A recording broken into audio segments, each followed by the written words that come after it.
бастап көптеген халықаралық ұйымдардың қызметтеріне белсене атсалысып жатыр. Сонымен қатар өзі де біраз іс-шараларға мұрындық болып жатыр. Осындай үлкен іс-шаралардың бірі елімізде тұрақты түрде өткізіліп отыратын әр 3 жыл сайын әлемдік дәстүрлі діндердің лидерлерінің съезі.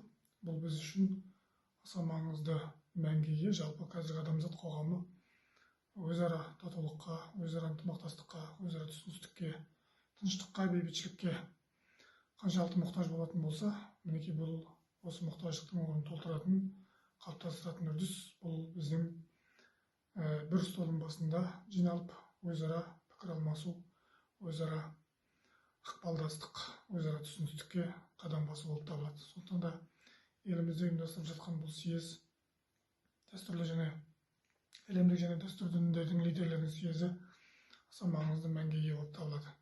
Енді Қазақстан қоғамы үшін кейбір кездерде бұл съездің пайдасы қанша деген сияқты кейде пікір айтылып жатады. Жалпы бұл съез міндетті түрде белгілі бір діндер үшін немесе белгілі бір конфессия үшін пайдалы деп айтуға болмайды. Жалпы мемлекет үшін көптеген конфессиялардың белгілі мемлекеттердің ықпалындағы болмаса сол мемлекеттердің саяси билігіне ықпал жасайтын конфессиялардың өкілдерінің лидерлерінің келуі біріншіден Қазақстанның халықаралық аренадағы халықаралық қауымдастықтағы беделін арттыратын болса, екіншіден өзіміздің мемлекетіміздің ішімізде де көптеген конфессиялар солардың өкілдерінің өзара ынтымақтастығын, татулығын арттыра беретін болады. Сондықтан да бұл съездің маңыздылығы, мәні күн өткен сайын өзін дәлелдеп, өзін айғақтап келе жатыр деп айтсақ артық айтқандық болмас.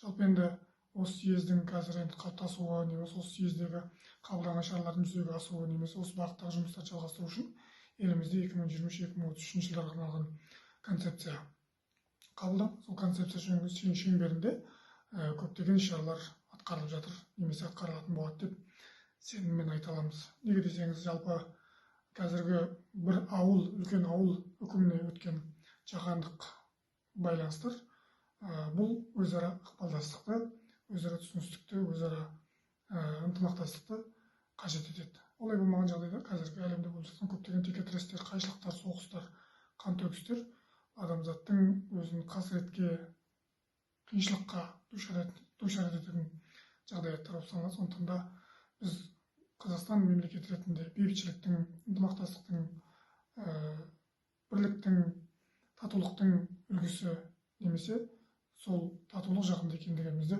көрсететін тағы бір айғақ болып табылады. Сондықтан да бұл съезге жұмсалып жатқан шығын немесе съезге жұмсалып жатқан қаражат болмаса күш, қуат, ұйымдастыру жұмыстары өзін ақтайды деп толығымен сенеміз. Тіпті ақтағанды былай қойып, ол өзінің жаңағы үлкен алға қойған мақсаттарына да Қазақстан бейтарап мемлекет ретінде, басқа конфессияларға да есік ашық мемлекет ретінде олардың біздің мемлекетімізде бас қосуына үлкен мүмкіндік жасайды.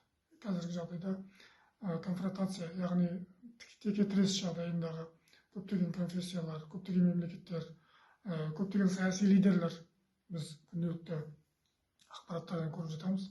Осының ауызбіршілігін болмаса жаңағы ынтымақтастығын немесе бір столдың басына жиналуын қамтамасыз етуші ел ретінде Қазақстан өзінің миссиясын, өзінің алға қойған мақсатын абыроймен атқарып келе жатыр және бұдан кейін атқара беретін шығар деп үміттенеміз.